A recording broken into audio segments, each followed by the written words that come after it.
حضرت عمر فاروق اللہ اکبر، حضرت عمر جیسا بندہ 24 لاکھ مربع میل کا حکمران، اور شاہ روم کو خط لکھ کے کہتا ہے میں منت نہیں کرتا، میں حکم دیتا ہوں۔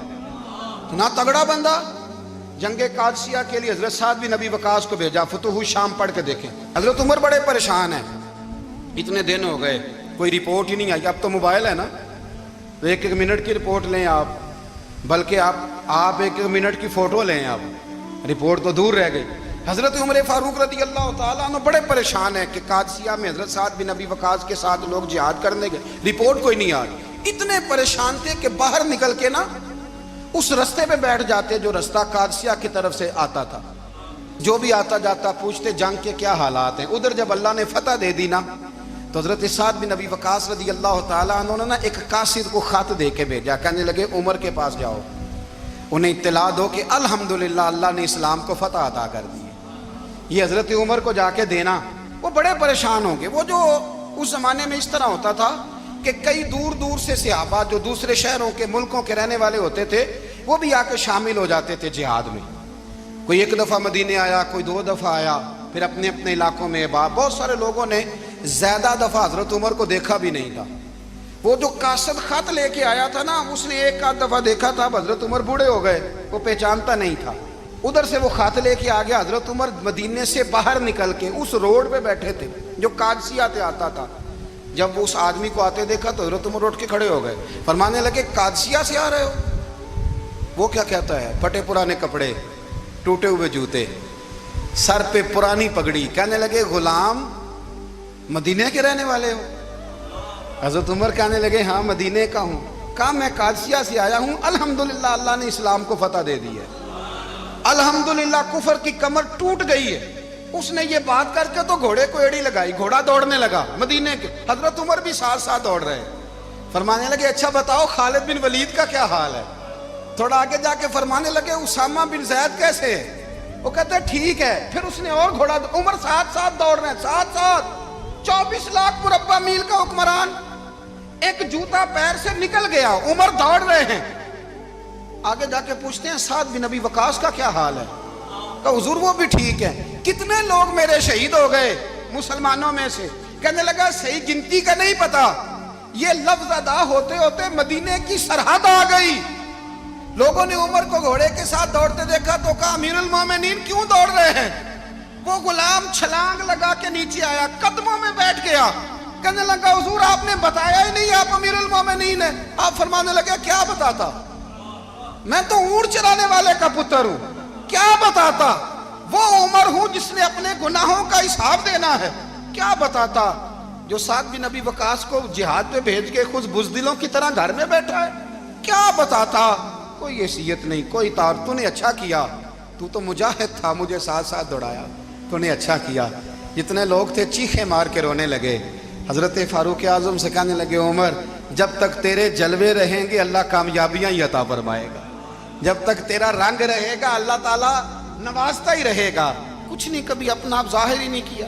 بہت بڑے تھے، بہت بڑے تھے حضرت عمر، بڑے تھے۔ حضرت ابو رافع غلام تھے، قرآن پاک بڑا سونا پڑھتے تھے۔ حضرت عمر جب بھی انہیں ملتے کہتے ابو رافع تو عمر سے اچھا ہے، قرآن بڑا شاندار پڑھتا ہے۔ تو وہ کہتے حضور اگر میں قرآن صحیح پڑھتا ہوں تو آپ کو قرآن کی تشریح زیادہ صحیح آتی ہے، آپ بھی تو مجھ سے افضل ہیں۔ تو آپ فرماتے نہیں پھر بھی تو مجھ سے افضل ہے۔ کیوں؟ اس لیے کہ تو اپنے آقا کی نوکری بھی ٹھیک کرتا ہے اور رب کی عبادت بھی ٹھیک کرتا ہے، اور مجھے خالص صرف عبادت کرنی ہوتی ہے وہ بھی ٹھیک نہیں کر پاتا۔ ساری زندگی اپنا محاسبہ، ساری زندگی اپنے گریبان میں دیکھا، ساری زندگی اپنے آپ کو پرکھا، اپنے آپ کو ٹٹولا۔ 62 سال عمر بیت گئی۔ حضرت حذیفہ بن یمان ایک صحابی تھے، میرے نبی کریم علیہ السلام نا ان سے راز کی باتیں کرتے تھے۔ ہر بندے کا ہاضمہ ٹھیک نہیں ہوتا، سب سے راز کی بات نہیں کرنی چاہیے۔ حضرت حذیفہ بن یمان کہتے ہیں حضور راز کی باتیں بتاتے ہیں۔ مدینہ منورہ میں جو منافقین تھے ان کی لسٹ بھی نبی پاک نے حضرت حذیفہ بن یمان کو دی تھی۔ جب کوئی مشکوک آدمی مر جاتا نا تو صحابہ کہتے ہیں ہم دیکھتے اگر حضرت حذیفہ نے جنازہ پڑھا ہے تو ہم بھی جنازہ پڑھ لیتے۔ نبی پاک نے بھی کچھ جنازے نہیں پڑھے، ترمذی میں ہے، فرمایا عثمان سے جو بغض رکھے اس کا جنازہ نہیں پڑھیں گے۔ حضرت حذیفہ بن یمان اگر جنازہ پڑھتے تو لوگ پڑھتے، وہ نہ پڑھتے تو لوگ جنازہ نہ پڑھتے۔ حضرت حذیفہ بن یمان کہتے ہیں جناب عمر فاروق کی خلافت کے آخری ایام تھے، کچھ دنوں کے بعد وہ شہید ہو گئے۔ فرماتے ہیں آدھی رات کا وقت تھا، میں گھر میں سویا تھا بڑا بے فکر، اچانک میرے دروازے پہ دستک ہوئی، میں گھبرا کے اٹھا، اتنی رات کو کون آیا؟ کہتے ہیں قربان جاؤں، دروازے پہ گیا تو امیر المومنین فاروق اعظم دروازے پہ۔ میں نے کہا عمر کوئی حکم تھا تو مجھے بلا لیتے۔ کہنے لگے میں نا امیر بن کے نہیں آیا، تیرا ویر بن کے آیا ہوں۔ امیر المومنین کی حیثیت سے سرکاری کام سے بلاتا تو وہاں بلاتا، مجھے ایک ذاتی کام پڑ گیا۔ کہتے ہیں میں نے عمر کو گھر کی اندر بلا کے چارپائی پہ بٹھایا، میں نے کہا حضور میں غریب آدمی ہوں، میں کیا آپ کے کام آ سکتا ہوں؟ تو کہتے ہیں انہوں نے نا مجھے ساتھ بٹھا لیا، پھر میرا ہاتھ پکڑ لیا، کہنے لگے تو عمر کو جانتا ہے؟ عمر جھوٹ نہیں بولتا، تو جانتا ہے عمر وعدوں کا پکا ہے؟ کہا حضور جانتا ہوں۔ کہا میں اس وقت آیا ہوں جب دیکھ بھی کوئی نہیں رہا۔ حضرت حذیفہ بن یمان کہتے ہیں پریشان ہو گیا، حضور پہلیاں نہ بجھوائے، مہربانی کر بتائیں کدھر آئے ہیں؟ تو حضرت عمر فاروق فرمانے لگے 62 سال کا ہو گیا ہوں، 63 میں چل رہا ہے، داڑھی سفید ہو گئی ہے، پھل پک گیا، اٹھ فریدہ ستیا، داڑھی آ گئی پور، اگا نیڑے آ گئی، پیچھا رہ گئی دور، اب قبر اشر کا معاملہ صاف نظر آنے لگا ہے۔ کہا حضور مجھ سے کیا چاہتے ہیں؟ حضرت عمر رو پڑے، کہنے لگے آج میں عشاء کے بعد نکلا ہوں تو نبی پاک کے صحابہ مجھے نیک کہہ رہے تھے، پھر میں نے بچوں کی ماں سے اور بچوں سے بھی پوچھا ہے، وہ بھی مجھ سے راضی ہیں، پر حذیفہ تیرے ساتھ نبی پاک راز کی باتیں کرتے تھے، سچ بتا کہیں عمر کا نام منافقوں میں شامل تو نہیں؟ سچ بتا ان منافقین میں تو شامل نہیں، کہیں اوپر سے تو نہیں سارا کچھ؟ حضرت حذیفہ بن یمان کہتے ہیں میں باپ کے مرنے پہ اتنا نہیں رویا جتنا عمر کے سوال پہ رویا۔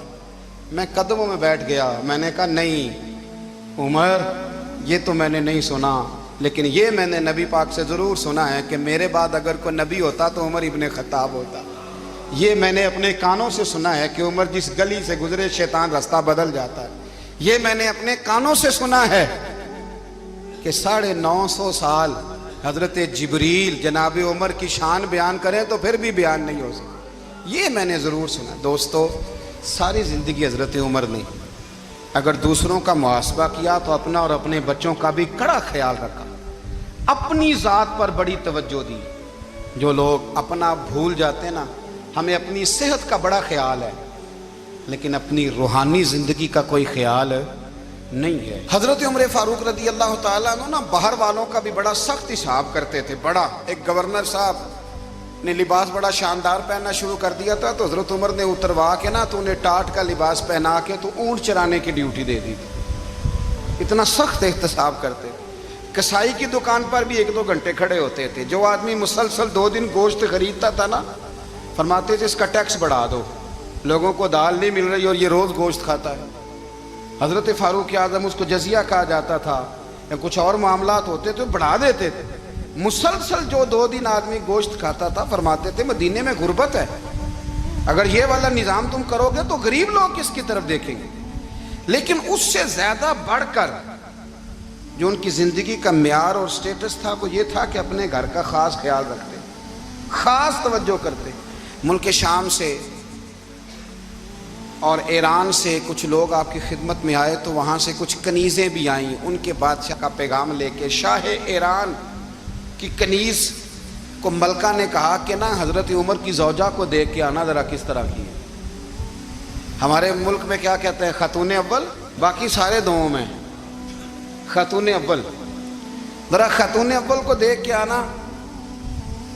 تو وہ جب آئی نا گھر میں ملنے تو کہا کہ مجھے میری ملکہ نے کہا تھا کہ عمر کی زوجہ سے اہلیہ سے ملاقات کر کے آنا، تو حضرت عمر کی اہلیہ نے نا ایک جوڑا کپڑوں کا دے دیا ملکہ کے لیے اور ایک خوشبو کی شیشی دے دی۔ اب جب وہ تحفے وہاں گئے تو اس ملکہ نے نا کچھ سونے کا سامان بھیجا، کچھ زیورات بھیجے، کچھ تحائف بھیجے۔ جب حضرت عمر کے گھر آئے نا وہ خادم لے کے آیا، اس نے کہا جی آپ کی اہلیہ نے تحفے بھیجے تھے، تو جواب میں شاہ ایران کی بیوی نے یہاں جس ملک کا وہ سفیر تھا انہوں نے بھی یہ بھیجے۔ تو حضرت عمر فاروق نا وہ تحفے لے کے گھر گئے تو جا کے کہنے لگے اپنی اہلیہ سے یہ تو کب سے تحفے تحائف بھیجنے لگ گئی ہے؟ یہ کب سے نظام شروع ہو گیا؟ تو کہ حضور تحفہ دینا لینا تو ٹھیک ہے، سنت ہے، محبت بڑھتی ہے، تو یہ کوئی قباحت نہیں، اور میں نے اپنی ذاتی استعمال کے لیے جو چیزیں رکھی تھی وہ میں نے دی ہیں۔ تو حضرت عمر فاروق رضی اللہ تعالیٰ عنہ فرمانے لگے ہم نے کسی ملک کے ساتھ اور اس کے بادشاہ کے ساتھ ذاتی تعلق نہیں بنانا، تعلق جو بھی بنے گا رسول اللہ کے دین کی برکت سے بنے گا، ذاتی رشتے نہیں ہم نے قائم کرنے۔ ذاتی آپ کے ملک کی جو ایئر لائن جس کا ہر سال خسارے کا ڈنڈورا پیٹا جاتا ہے نا، وہ ہمارے بادشاہ صاحب اور صدر صاحب اگر غیر ملکیوں کو گھوڑا کبھی بھیجنا ہو نا، گھوڑا، تو پورا ایک جہاز گھوڑا لے کے تحفے میں جاتا ہے، پورا جہاز غریب قوم کا یہ سرمایہ، اور قوم بڑی بادشاہ ہے، لائنوں میں لا کے ووٹ دیتی ہے، دو کام ہمیشہ لائن میں لا کے کرنے، ایک بل لائن میں لا کے جمع کرانا ہے اور ایک ووٹ لائن میں لا کے، تاکہ پھر پورے 5 سال لائن میں ہی لگے رہیں۔ مرضی سے آپ ووٹ دینا، پر جو بات درست ہے اس کو سنو۔ حضرت عمر فاروق رضی اللہ تعالیٰ عنہ نے اپنی اہلیہ سے پوچھا کتنے کا تھا وہ تیرا جوڑا اور خوشبو کی شیشی؟ انہوں نے کہا 3 دینار کی۔ فرمایا یہ 3 دینار تیرے، اور باقی جو تحفے آئے ہیں وہ تو خود کہہ، چونکہ اس نے تیرے نام بھیجے ہیں، تو کہہ کہ میں مال غنیمت میں دیتی ہوں، تو کہہ میں مسلمانوں کو کہہ۔ تو زوجہ ہنس پڑی، کہنے لگی میں نہ بھی کہوں تو مجھے کہنا تو پڑے گا ہی، کہنا تو میں نے ہے ہی، جو کہ سامنے عمر فاروق ہیں، لہذا فرمایا کہہ دیتی ہوں میں نے دیا خزانے کو۔ حضرت عمر نے جمع کرا لیا۔ میں یہ کیا بات ہے، میرے گھر والے جو مرضی کریں، ان کا معیار زندگی جس طرح کا مرضی ہو۔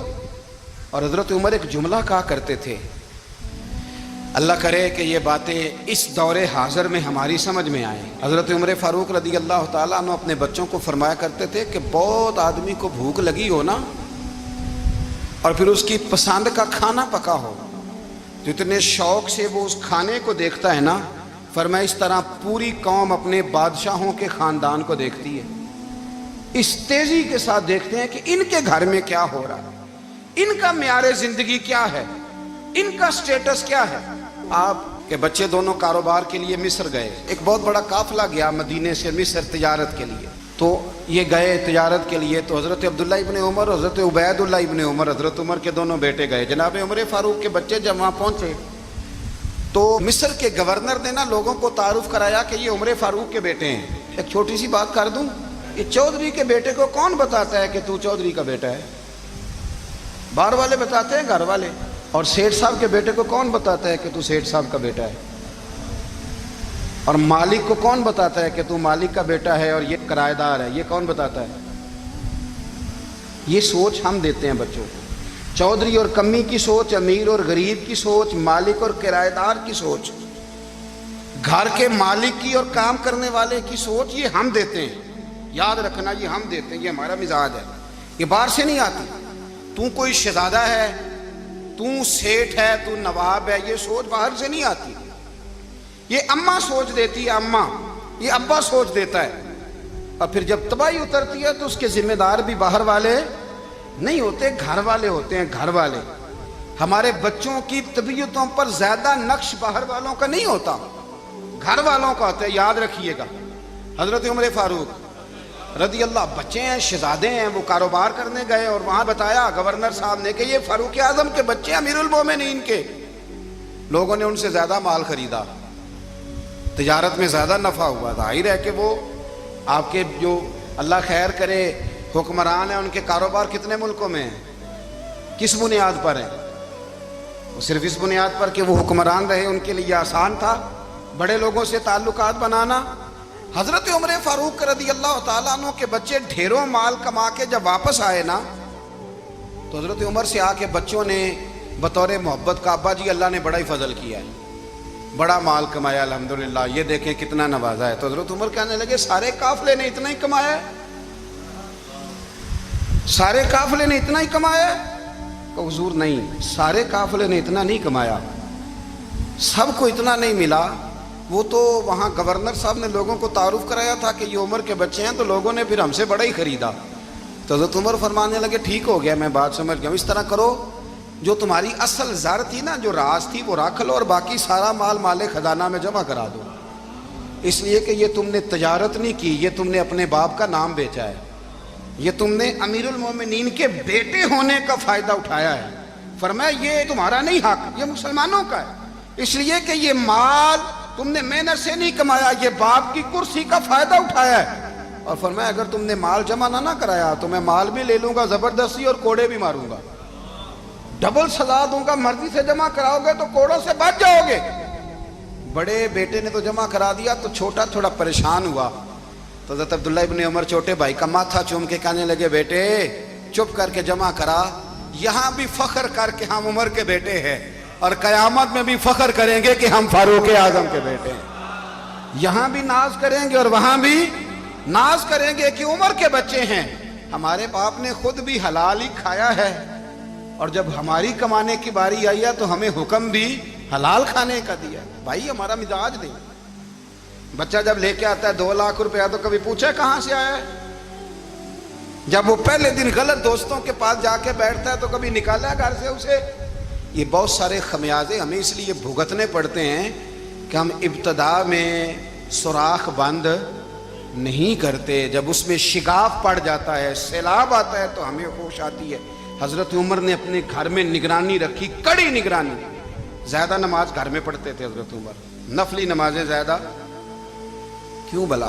میرے اصحاب مجھے حکم دیتے تھے کہ فرض نماز کے علاوہ نمازیں گھر میں پڑھنا، بچوں کو عادت پڑے گی، ذوق پیدا ہوگا، ان کو پتہ چلے گا کہ ہمارے گھر میں 5 وقت کوئی اور کام بھی ہوتا ہے۔ بھائی یاد رکھیں کہ آپ نے اگر سجدہ کرنا ہے تو بچہ لیٹ جائے گا، اسے پتہ کوئی نہیں سجدہ کیا ہے، لیکن جب گھر میں کبھی قرآن ابا جی کھول لینا، میں اکثر کہتا ہوں جب ابا جی کا موڈ بن جائے نا لیکچر دینے کا، وہ گھر میں شروع ہو جاتے ہیں، کہتے ہیں آپ لوگ نماز نہیں پڑھتے اس لیے میرے کاروبار میں برکت کوئی نہیں، تم سویرے قرآن پاک نہیں کھولتے تو میں تباہ ہو گیا ہوں۔ تو میاں آپ نے کب گھر میں قرآن پاک کھولا تھا؟ آپ نے کب نماز پڑھی؟ آپ نے کب گھر کے اندر اللہ رسول کا ذکر کیا تھا؟ آپ نے کب حدیث چھیڑی؟ آپ نے بھی تو گھر کے اندر جب بھی آپ آئے ہیں تو آپ نے وہی کچھ کیا جو دنیا دار کرتے ہیں، آپ بھی تو اپنا موبائل لے کے الگ کونے میں بیٹھ گئے، آپ نے بھی تو کہا ہے کہ اب تمہارے چینل ختم، اب میری مرضی والا چلے گا، تو جو آپ نے کیا ہے بچے بھی وہی کام کریں گے۔ آپ نے بھی گپ شپ لگائی ہے تو وہ بھی لگا رہے ہیں، یہ سمجھ لیں جو کام آپ کریں گے آپ اپنے بچوں کی سیرت میں اس کا جلوہ دیکھ لیں گے۔ بڑی پکی سی بات ہے کہ آپ کو بچے کی عادتیں دیکھ کے سمجھ آ جائے گی کہ میں بھی یہی کرتا تھا اور یہ بھی۔ حضرت عمر فاروق رضی اللہ تعالیٰ عنہ وصال فرما گئے تو آپ کے وصال کے بعد حضرت عثمان غنی رضی اللہ تعالیٰ عنہ نے آپ کی ایک بیوہ سے نکاح کیا، حضرت عمر کی ایک بیوہ سے۔ جب وہ آپ کے نکاح میں آئی تو کہنے لگی حضرت عثمان غنی سے کہ حضور نہ تو میں خوبصورت ہوں اور نہ میں جوان ہوں، نہ آپ کی کوئی خدمت کر سکتی ہوں، میرے ساتھ نکاح کرنا سمجھ میں نہیں آیا۔ کیا شاندار جواب دیا حضرت عثمان غنی نے، کیا خوبصورت جواب دیا۔ فرمانے لگے میں نے اس لیے نکاح نہیں کیا کہ مجھے تمہارے حسن سے دلچسپی تھی یا تمہاری خدمت کی ضرورت تھی، میں نے تو اس لیے نکاح کیا ہے کہ مجھے بتاؤ عمر فاروق گھر کے اندر اپنے رب کی عبادت کس طرح کرتے تھے، وہ قرآن پاک کس طرح پڑھتے تھے، وہ رویا کیسے کرتے تھے، استغفار کا طریقہ کیا، کس وقت کس انداز میں وہ اپنے رب کو یاد کرتے تھے۔ اس لیے کہ عمر کئی دفعہ گھر سے آتا تھا تو میں اس کے چہرے پر نور دیکھا کرتا تھا، میں روشنی دیکھتا تھا، ایک معیار دیکھتا تھا۔ نکاح اس لیے کیا ہے کہ مجھے عمر کی جو گھر کے اندر کی عبادت ہے اس سے آگاہ کرو، تاکہ عثمان غنی بھی چاہتے ہیں اس طرح کے عمل کرو جس طرح کہ عمر فاروق کر کے گئے ہیں۔ بھائی جب تک ہم اپنے گھر میں وہ توجہ نہیں دیں گے، وہ مزاج دیکھیں نا، ہمارے گھروں میں جب نقشہ پاس ہوتا ہے تو ٹی وی لان بھی اس میں ہوتا ہے، ڈرائنگ روم بھی ہوتا ہے، نماز کی جگہ بھی ہوتی ہے نقشے میں۔ صحابہ جب گھر بناتے تھے تو ایک مسجد بیت کا نقشہ پاس کرتے تھے، ذہن میں رکھتے تھے کہ یہ کونا نماز کے لیے، وہاں جوتے لے کے کوئی نہیں جائے گا، وہاں نماز پڑھی جاتی تھی، عورتیں وہاں اعتکاف کرتی تھیں۔ ٹی وی لان تو آ گیا ہے اور گھر کے اندر ٹی وی رکھنے کے لیے تو ایک کمرہ الگ سے بنا دیا گیا ہے، اور اب جو نئے نقشے پاس ہو رہے ہیں اس کے اندر گھروں کے اندر جگہ بنائی گئی ہے جہاں کمپیوٹر رکھے جائیں گے، اور بچوں کے لیے وائرنگ ہوگی نیچے تاکہ انہیں کوئی مشکل درپیش نہ ہو۔ یہ ساری چیزیں ہم نے نہانے کے لیے گھروں کے اندر اتنے بڑے واش روم بنائے ہیں کہ لگتا یہ ہے کہ سوائے نہانے کے اور کام ہی نہیں کوئی گھر میں ہوگا، ہر چیز آ گئی، پر اللہ کرے کوئی تفسیر بھی ٹیبل پہ پڑی نظر آئے، کوئی حدیث کی کتاب بھی ٹیبل پہ پڑی نظر آئے۔ اللہ کرے کہ جس طرح ابا لطیفہ سن کے آتا ہے تو جب تک سنا نہ لے اسے ہضم نہیں ہوتا، اللہ کرے کہ وہ جمعے میں بیان سن کے جائے تو اس کا بھی دل کرے میں اپنے بچوں کو سناؤں. وہ نبی پاک کی کوئی حدیث کہیں سے سنے تو گھر جا کے سنائے. جب تک یہ معیار نہیں بنتا آپ کیسے توقع کرتے ہیں کہ گھر کے اندر اللہ کی رحمتیں نازل ہوں گی؟ آپ یہ کیسے توقع کرتے ہیں کہ گھر کے اندر وہ معیار اور وہ مزاج بنے گا؟ حضرت عمر فاروق نے ذاتی زندگی پر جو توجہ دی، گھر والوں کے معیار پر جو توجہ دی حضرت عمر فاروق رضی اللہ تعالیٰ عنہ نے، وہ بھی بڑی دیدنی ہے. حضرت ابو موسیٰ اشعری کو نا آپ نے وزیر خزانہ بنایا تھا. تو حضرت ابو موسیٰ اشعری کہتے ہیں کہ حضرت عمر کو شیخ خزانے میں رہنے تو دیتے نہیں تھے. تو ایک دن نا میں صفائی کر رہا تھا اس کمرے کی جس میں خزانہ رہتا تھا. ہمارے تو ملک میں جو جاتا ہے وہ صفائی کر کے ہی جاتا ہے، اللہ خیر کرے. اور خیر معیار بدلتا ہے. جو پچھلی حکومت ہوتی ہے وہ قرضہ اٹھاتی ہے، وہ باہر سے جاتی ہے تو قرضہ لے کے آتی، اور جو نہیں آتی ہے وہ کہتی ہے ہمیں پیکج مل گیا ہے. وہ قرضہ نہیں اٹھاتے. ان کو کیا ملتا ہے؟ یعنی پچھلی نے قرضہ لیا تھا اور ہم نے، واہ جی واہ کیا خوبصورت انداز ہے. اس کا نام بدل کے نا، انہوں نے قرضہ لیا تھا اور ہم نے، میں کہا بڑے شاندار سیانے بندے ہو گئی. حضرت سیدنا ابو موسیٰ اشعری کہتے ہیں کہ میں نے نا مال غنیمت کی صفائی کی تو 1 دینار مجھے نا کہیں پڑا ہوا مل گیا.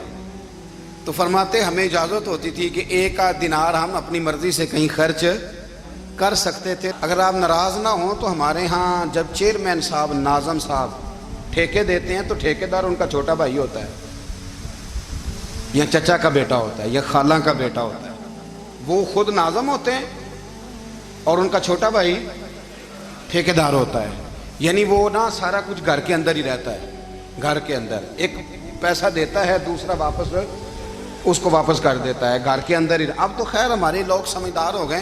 ایک بندہ ایک سیاسی جماعت میں ہوتا ہے، دوسرا دوسری میں، اور تیسرا جس کی بھی حکومت آئی حکومت تو ہماری رہے گی نا. ایک بندہ تو ہے نا اس جماعت میں. یہ اچھا لوگوں نے ایک طریقہ نکالا ہے. تو حضرت عمر کے بیٹا گزر رہا تھا تو حضرت ابو موسیٰ اشعری کہتے ہیں میں نے صفائی کی تو 1 دینار نکلا. تو میں نے وہ 1 دینار نا حضرت عمر کے بیٹے کو دے دیا. میں نے کہا لو بیٹا اپنے چچا کی طرف سے تحفہ. تو گھر جا کے انہوں نے حضرت عمر کو بتایا کہ چچا نے پیسے دیے ہیں. چھوٹے بچے تھے. حضرت عمر نے حضرت ابو موسیٰ اشعری کو بلا لیا اور بلا کے فرمانے لگے میں تو تمہیں اپنا دوست جانتا تھا اور تو نے میری اولاد کو ہی دنیا دار بنانا شروع کر دیا. میرے بچوں کو ہی تم نے دنیا دار پیسوں پہ لگانا شروع کر دیا. میں تو تمہیں یار سمجھتا تھا. فرمایا تمہیں چاہیے تھا میرے بیٹے کو نصیحت کرتے کہ بیٹا پیسوں سے رب راضی نہیں ہوتا، اس کی رضا والے کام کیے جائیں تو رب راضی ہوتا ہے. اور فرمایا تمہیں کوئی اور گھر نہیں ملا تھا تباہ کرنے کے لیے، میرا ہی گھر ملا تھا. اٹھاؤ اپنا دینار اور خبردار آج کے بعد میرے بچوں کے ساتھ یہ والی نیکی نہ کرنا. اور ہمارا کیا سٹیٹس ہے؟ دوستی ہے ہی اس سے جو تحفے زیادہ دے، جو بچوں کو خراب کرنے میں مدد زیادہ کرے، اس کے ساتھ یہ رہنا. حضرت عمر نے گھر پہ اور سب سے بڑھ کر اپنی ذات پہ توجہ کی. حضرت ابو مالک رضی اللہ تعالیٰ عنہ کہتے ہیں میں عمر کے پیچھے پیچھے ایک باغ میں گیا، اکثر اس باغ میں جایا کرتے تھے. اور عمر جا کے نا تو درخت کے نیچے بیٹھ گئے اور فرمانے لگے او امیر المومنین اللہ سے ڈر جا، ورنہ جس رب نے حکومت دی ہے وہ عذاب بھی بڑھا دے گا. ڈر جا رب سے. کبھی ساری زندگی حضرت عمر نے اپنا کوئی تعارف نہیں کرایا، کبھی نہیں. ایک بندے نے آپ کے سامنے تعریف کر دی آپ کی تو فرمانے لگے تو خود بھی ہلاک ہوا اور مجھے بھی ہلاک کر دیا. کیا ضرورت پڑی ہے میری تعریفیں کرنے کی؟ اتنی دیر میری تعریف میں لگائی. اللہ کا ذکر کرتا رب تجھے ثواب دیتا، حضور پہ درود پڑھتا تو رب تیرے اوپر رحمتیں نازل کرتا. کس چکر میں؟ آج جتنا اچھی کوئی خوشامد کرے اتنی اچھی وزارت ملتی ہے، جتنی اچھی اس کو جو ہے وہ چاپلوسی کرنی آیا درجہ بھی اسے اتنا ہی اچھا ملتا.